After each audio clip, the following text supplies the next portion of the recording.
Welcome to Unity of Wilmington, a spiritual community coming to you virtually from Wilmington, North Carolina. We are so happy that you have decided to tune in to your own good, to the expansion of your own consciousness, and be ready, possibly, to have an inspiration for personal transformation. We're here to remind you three very important things about yourself. Number one, you are a beloved expression of God. Number two, you are here in this lifetime on this planet for a holy purpose, a purpose of healing, a purpose of reconciliation, a purpose that only you can fulfill. And finally, you are always in the right place at the right time, right now.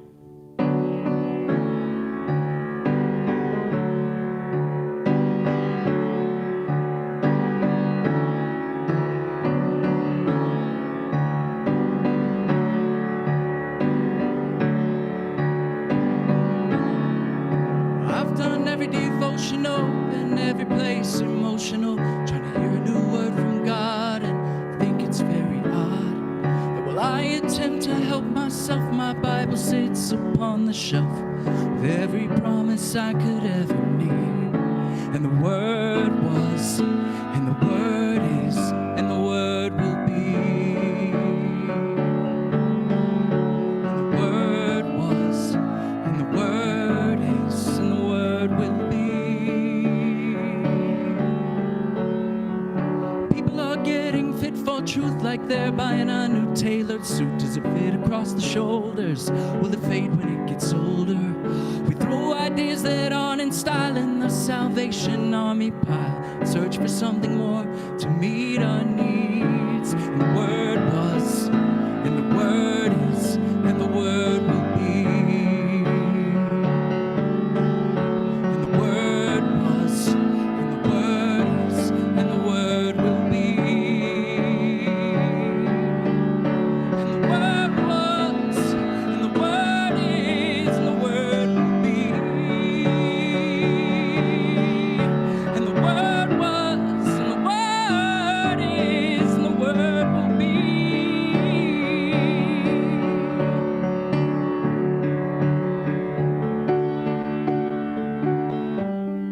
Rediscover all the ground that I have covered, like seek ye first. What a verse. We are pressed but not crushed, perplexed but don't despair. We are persecuted but not abandoned. We are no longer slaves, we are daughters and sons. And when we are weak, we are very strong. And neither death nor life, nor present, nor future, nor depth, nor height can keep us from the love of Christ. And the word I need is the word that was, that put on flesh to dwell with us in the beginning. And the word was, and the word is, and the word will be. And the word was, and the word is, yeah, the word was, and the word is, yeah, the word was, and the word is, and the word will be.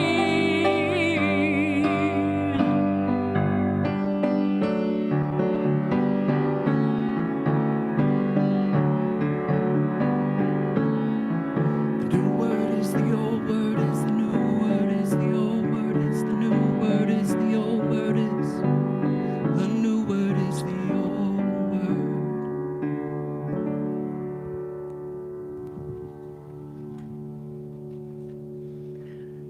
You may guess already, we're taking a new look at the Bible. The Bible is one of the biggest bestsellers in the world and one of the least read books. And I understand that for a lot of reasons. For one thing, the Bible can be very complex. It can be disturbing at times. It often has multi-levels of meaning.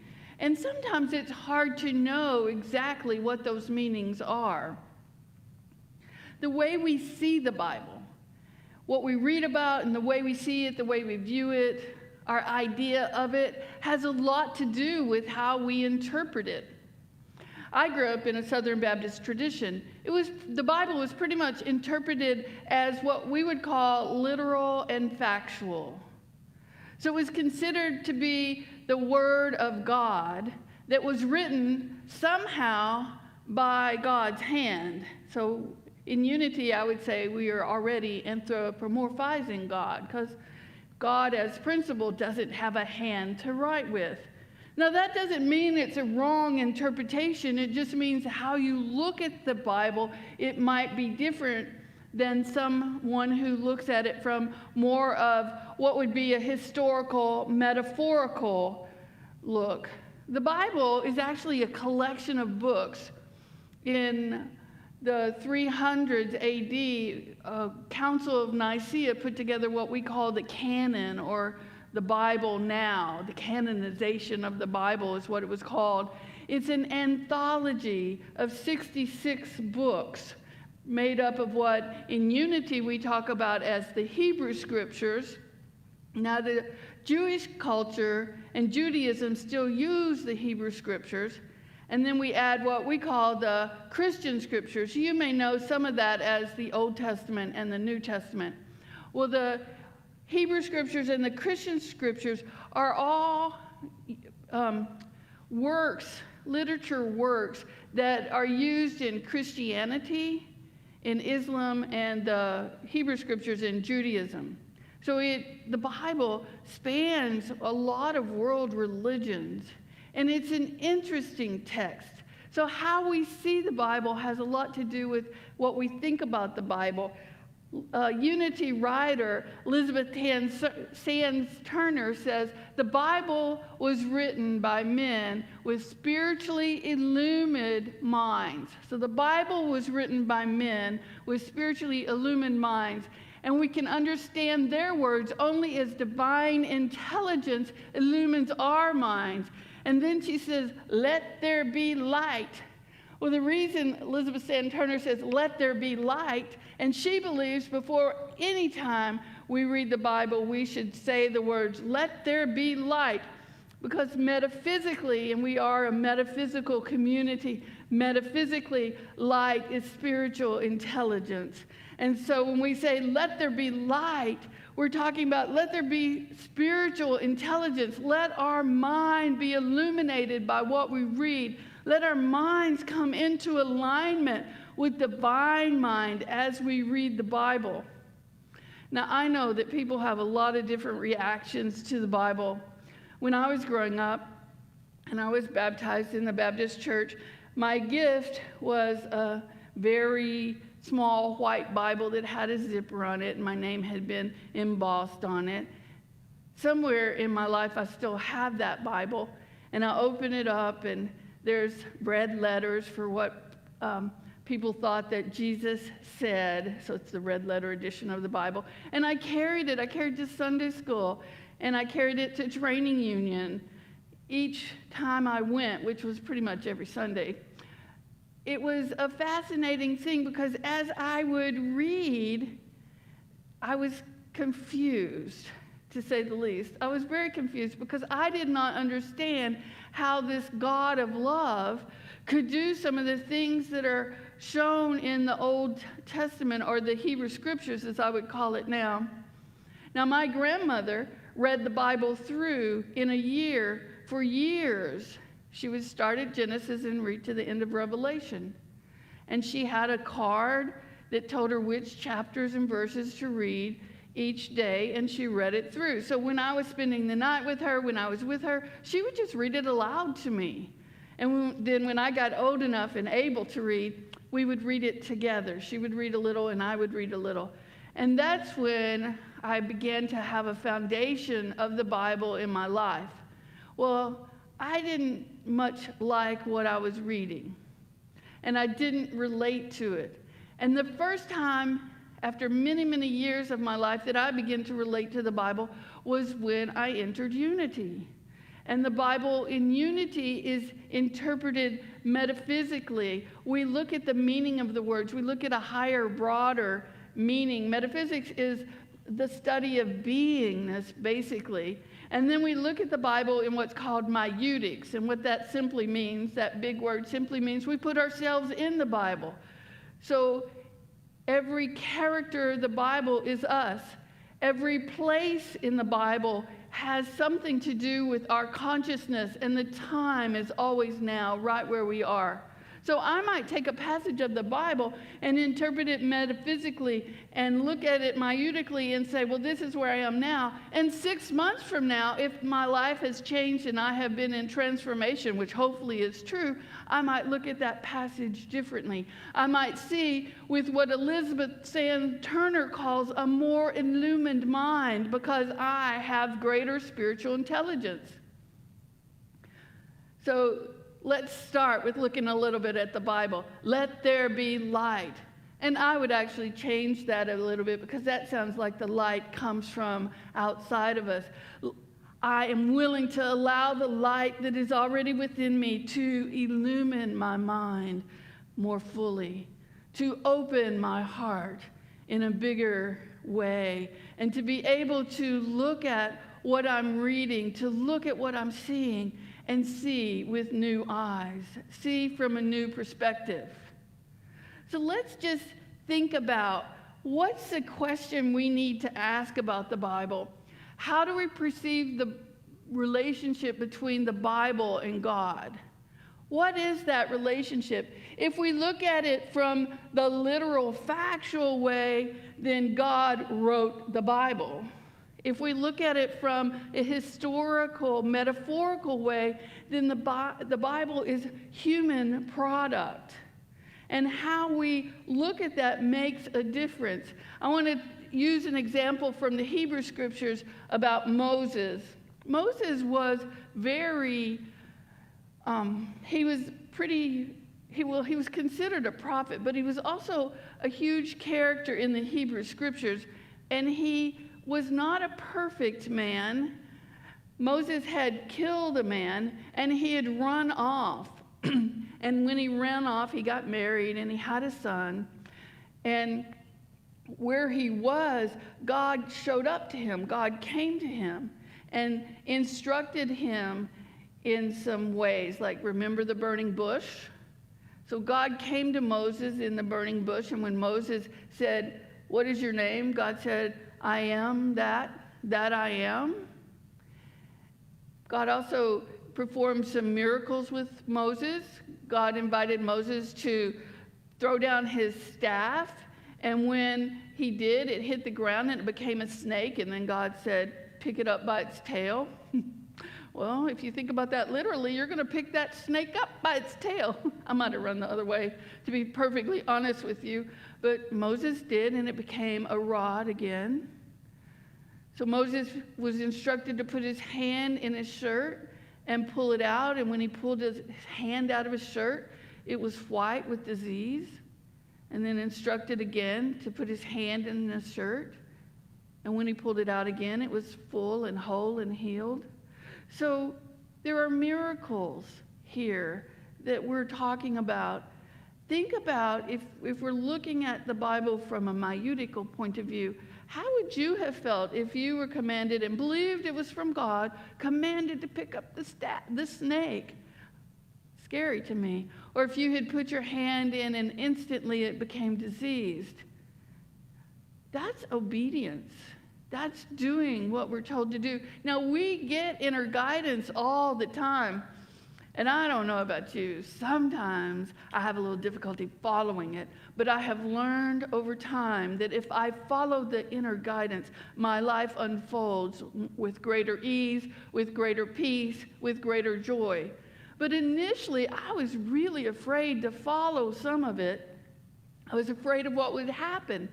So we're also looking at, is this guidance coming from within, or is this guidance coming from outside of us? Just like, let there be light. Well, you may remember those words from the creation story of Genesis. Let there be light, which is an outside type of voice. Now, in unity, we believe that God is both immanent within and transcendent. So it makes sense to me that Elizabeth Sand Turner would say, let there be light. that's outside of us. But we're taking in the light. We're being the light. We're merging our identities, our very beingness with the light. So it needs to come from within us. I'm willing to allow the light in me to shine forth, to interact with, to interweave with the light that's already present outside of me. And I believe that's a big piece of what was going on for Moses. But let's take a moment and look at the story. So Moses is told by God, after these events happen with the staff and with the hand, Moses is told by God, I want you to go back. I want you to go back to Egypt. I want you to return because the men who have been after you are now all dead. So I want you to go back to Egypt. And what I want you to do is I want you to lead my people out of Egypt. And you're going to have to talk to the Pharaoh. Well, let's look at Moses, just another level of Moses. Moses was born to a Hebrew woman in a time when the Hebrews were in captivity by Egypt and the Pharaoh was in charge. And the Hebrew peoples were growing in numbers, and they were growing and expanding. And you know how when people begin to grow and expand, they gain power quite often. And the Pharaoh was very concerned about the numbers and about the power of the Hebrews. His biggest concern was that the Hebrews would overthrow his rule. And so one of the things that the Pharaoh did was he said, and he commanded his men to kill every Hebrew male child that is born. Well, Moses' mother had just had a child, and she did not want to lose that child. So for about 3 or 4 months, she hid the child.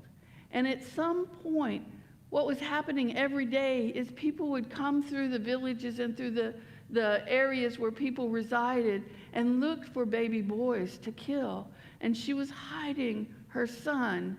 Now put yourself in that story. Imagine your son and what it would be like to have just had a son and had this proclamation come down. I can totally understand why Moses' mother hid the son, her son. She had felt like she had intuited that he would be a great being and a great leader in the Hebrew clan. And so as Moses grew older, as he was crying more, as he was beginning to move about more, then the mother took the son to the Nile because she knew that the Pharaoh's daughter would come and bathe with her attendants at the river daily. And so the mother put the baby in a basket, Moses in a basket, and floated Moses in the river Nile, just a little bit up from where the Pharaoh's daughter tended to come and bathe. And so she also put her daughter to stand watch. And so when the Pharaoh's daughter and her attendants came, they discovered here was this basket with this baby.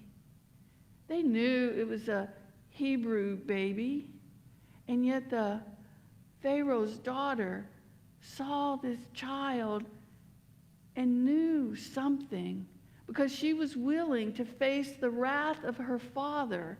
She was willing to face her own death when she presented this Hebrew baby to her father and said, I plan to keep him. Oh, can you imagine the courage that took? So that's some of the backstory of Moses. So Moses grows up in an Egyptian culture, although he's a Hebrew man by birth. But his culture and his training and his way of being is actually more Egyptian than it is Hebrew. So can you imagine his surprise when he's being invited by God to be the leader of his people, the Israelites, out of bondage in Egypt into the promised land? So Moses agrees to do this. He's frightened to do it. He says, I'm not a very good speaker. And so Moses and God bargain, and they get Moses' brother Aaron involved, and they're stepping forth. So Moses obeys God. in every single instance. Moses obeys God. So Moses headed back to Egypt with his wife and with his son. And they get to an inn, and they're spending the night in that inn. And God comes. This is the story in Exodus 4:24 through 26. God comes, and God tries to kill Moses.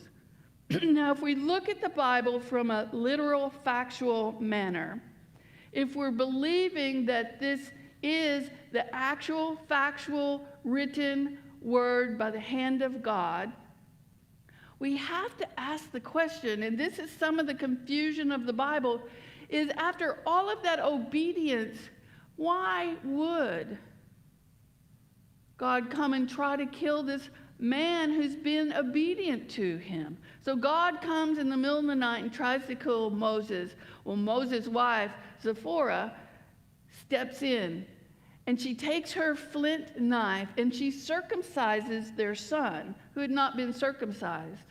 And she takes the foreskin and she lays it on Moses' feet.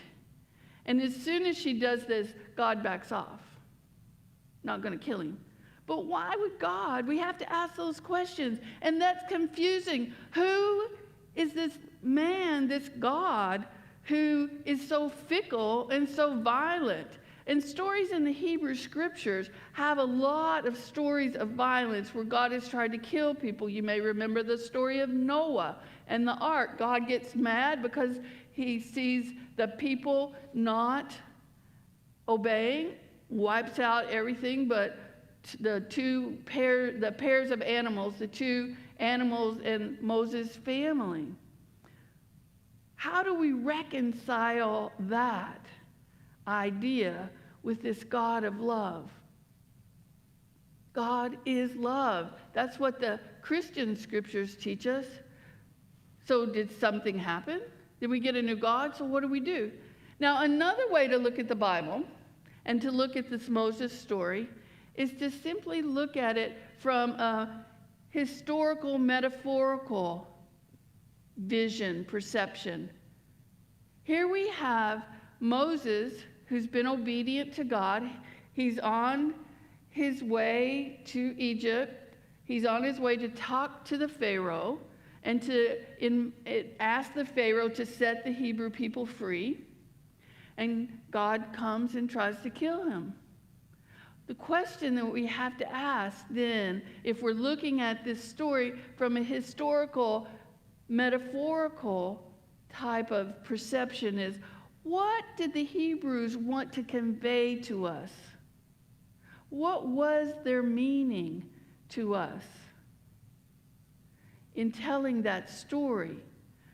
Well, one meaning could be, and this is just a possibility, that way back in Genesis, in Jewish law, by the 8th day after birth, a man had to be circumcised. A male child and all male slaves had to be circumcised. Well, we can guess that that was probably true of Moses, since he grew up in a Hebrew family. But since he was born into a Hebrew family, but since he grew up in an Egyptian culture, in an Egyptian family, it could be that he had not circumcised his son. And what the Hebrews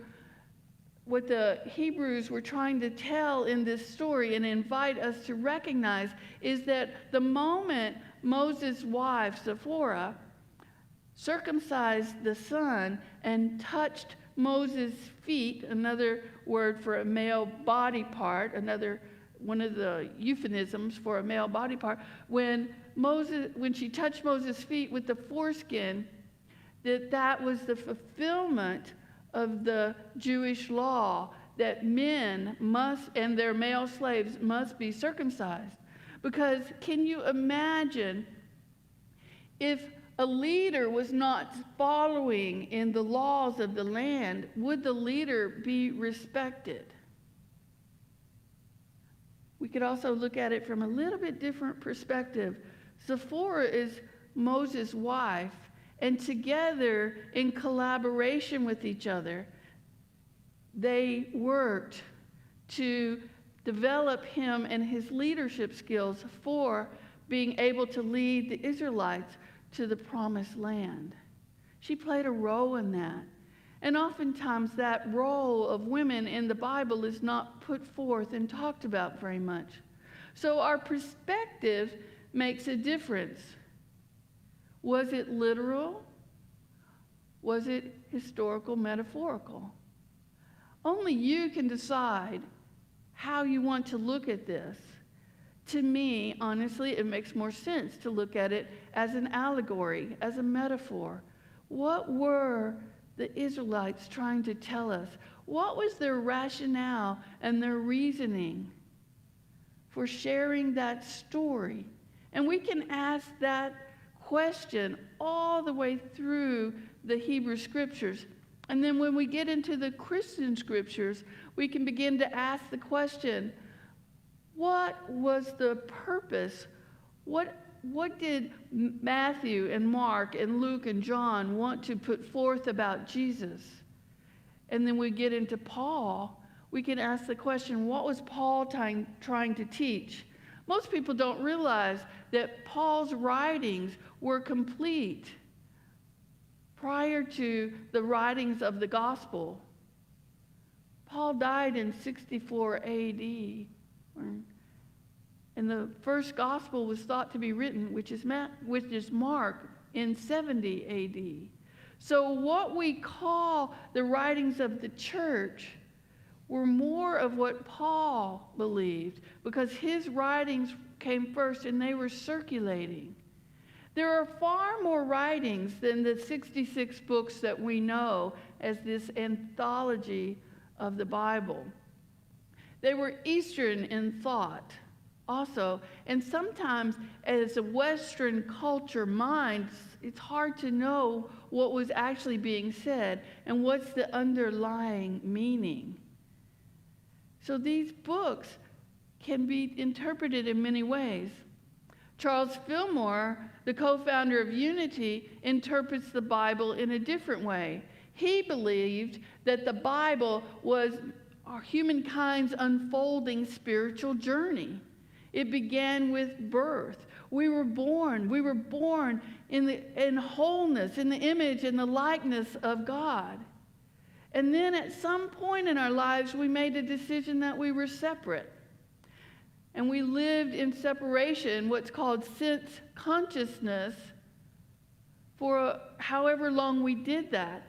And then we began to notice that we were not so separate. However, we began to notice that whether it was an experience or whether it was the reading of the Bible or if it was a teaching, going to a spiritual community, we began to notice we're not separate. And our journey then is about what Charles Fillmore called regeneration, coming back into the knowingness of who and what we are, whole, perfect, divine, fully human and fully divine.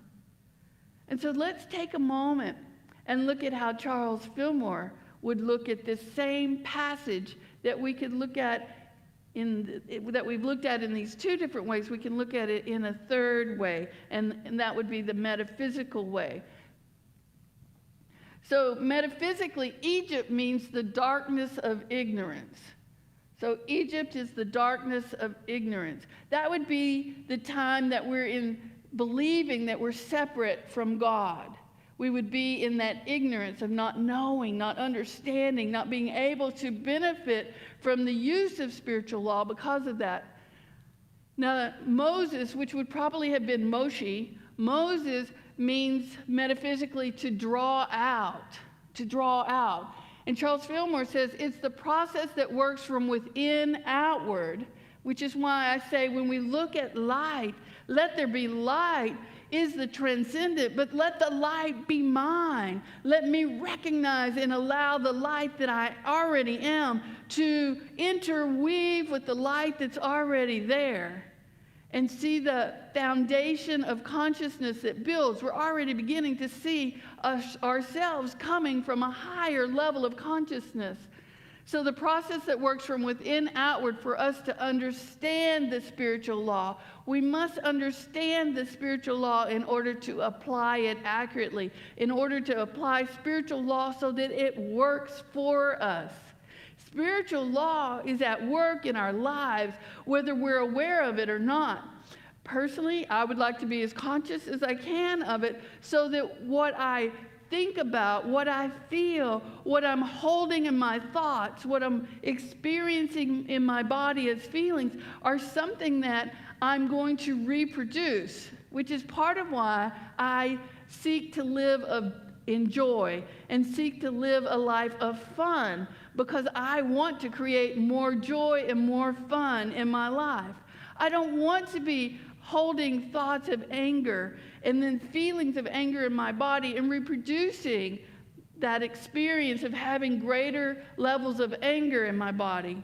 I want to be mindful. I want to bring my conscious awareness to my fully divine self as well as my fully human self and recognize that I have the power of choice when I am aware that I have the power of choice.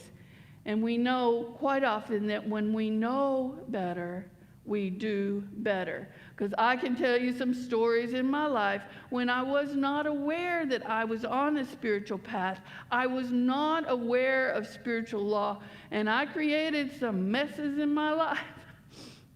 And each of the times that my life felt like a mess, somehow, someone or something would come into my life to show me a different way. You know, there's the idea that when the student is ready, the teacher would come. And I can tell you in every instance that I created a mess in my life, the teacher came. And it came in many different ways. It might be a person, it might be a friend, it might be a new idea, it might be something I read. It came in a multitude of ways, but it came in the exact moment that I needed it. So when we understand spiritual law, then we can apply it. Zipporah metaphysically means thoughts that are free and unite heaven and earth. Remember, heaven is a state of consciousness. It's a state of consciousness where we feel good. The will of God is to give us for us to have as much good as we can openly receive. How much good can we receive? Think about it for a moment, and this is part of putting it back into who we are. Where do you limit your good? I notice it. I still notice places in my life where I limit my good.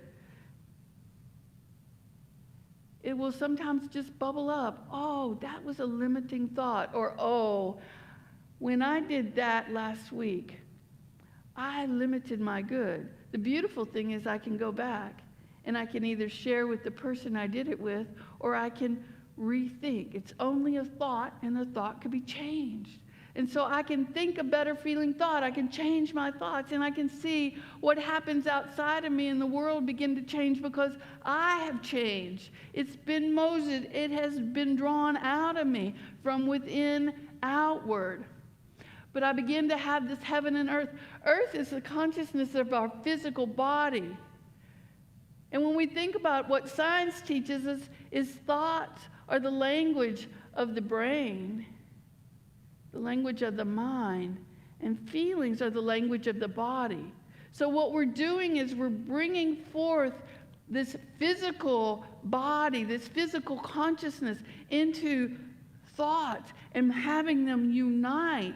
And as we have higher consciousness thoughts, then we're going to recognize the world around us as having a higher level of consciousness. And we're going to be part of what brings in that higher level of consciousness. And to me, that is part of the excitement that the Bible teaches us. We have power of choice, and then we have the power to change the world by our very beingness. That excites me. And for me, that is some of the inspiration of the Bible. Circumcision metaphysically means purification and cleanliness. So when we put all of this together, What happens is Moses was called, metaphysically, what happens is Moses was called forth to deliver spiritual consciousness out of the bondage of sense consciousness, out of that darkness of Egypt. And when we free our thoughts from bondage, when we recognize we have choice, we can take possession of all the good that we can comprehend and receive. All the good that we can comprehend and understand, because it takes that comprehension and that understanding in order to apply the law consciously rather than unconsciously. And what does that mean for each of us individually? I have an affirmation I created out of this. I bring forth the light, the spiritual intelligence within me to live in alignment with spiritual law. I'm open to receive all the good that I can comprehend. I am open to receive all the good that I can comprehend. Are you open to receiving all the good that you can comprehend?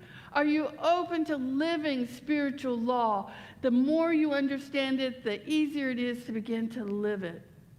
The more you understand it, the more mindful we can be in creating a world that is filled with peace, bringing ourselves into the mix of peace, the minutics of it, bringing ourselves into harmony so that wherever we are radiating harmony, bringing ourselves into joy so that when people look at us, they think, I want what she has, I want what he has.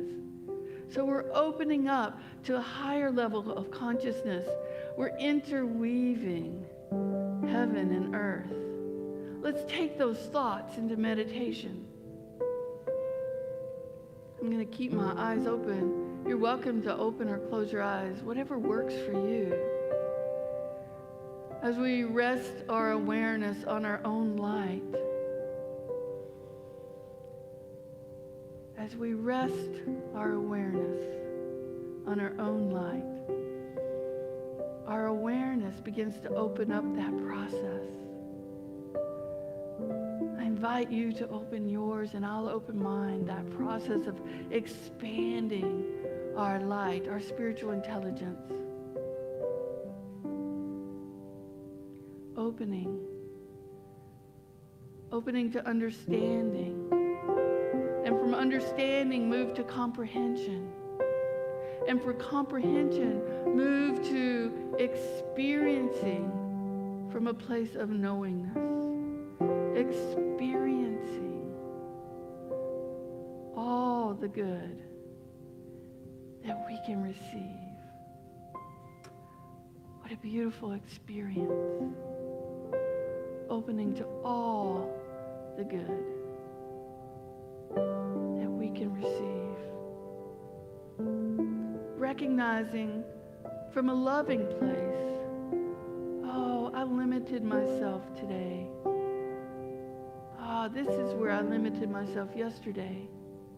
But from a place of love, being willing to say from our hearts, I recognize it, and now I can open to greater light, to greater spiritual intelligence in my life. I can open to greater experience of my divinity. I can open to seeing the world around me from a higher consciousness, from a consciousness that leads me out of bondage to circumstance, to a consciousness that recognizes that I can play a part in making this world a better place, that my very presence can make a difference. And then I have within me the tools that I need for the spiritual journey, that I can shift my awarenesses and see things in a new light, from a new perspective, a new way of seeing. So as you move through this week, I invite you to celebrate yourself for choosing a new way of seeing. I invite you to celebrate yourself for who you are, for what you're willing to do in the world to make a difference. I invite you to have as much joy that you can open your arms to receive, so that as you move through your day, as you move through each day of the upcoming week, that you do so in a way that brings you a sense of heaven on earth every day. Every day. And so it is, and so we're going to let that be, bringing our awareness and our consciousness back into this room and into this place with a new level of commitment. I am the light. I am the light, and I open my mind and I open my heart to be the light in this world and to make a difference.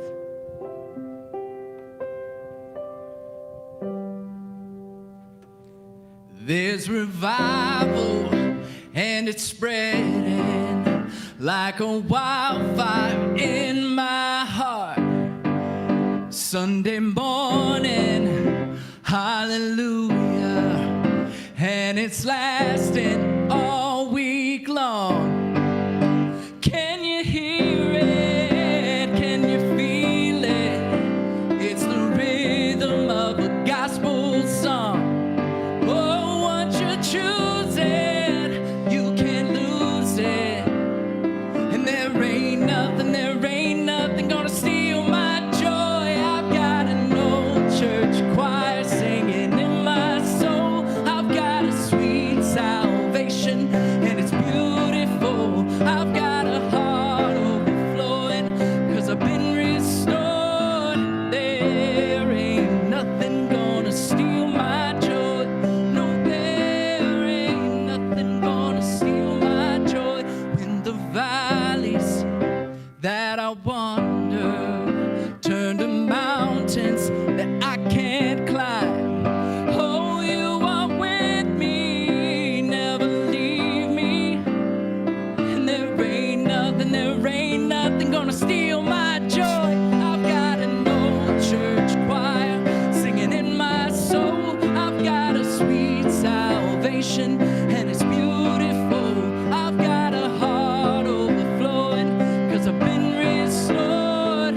There ain't nothing gonna steal my joy. No, there ain't nothing gonna steal my joy.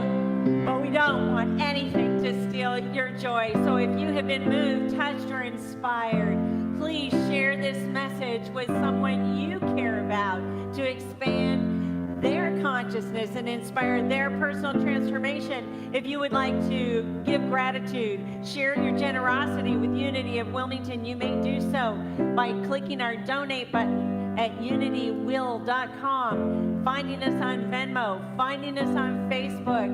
But most of all, thank you for singing your song.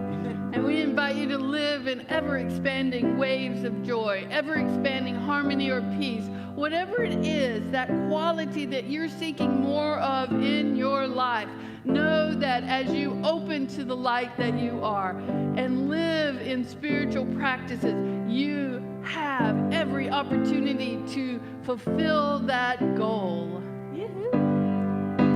Clap your hands and stomp your feet till you find that gospel beat, 'cause it's all you'll ever need, all you'll ever need. Clap your hands and stomp your feet till you find that gospel beat, 'cause it's all you'll ever need, all you'll ever need.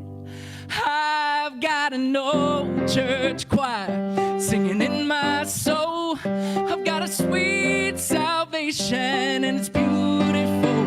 I've got an old church choir singing in my soul. I've got a sweet salvation, and it's beautiful. I've got a heart overflowing, 'cause I've been restored. There ain't nothing gonna steal my joy. No, there ain't nothing gonna steal my joy. No, there ain't nothing gonna steal my joy.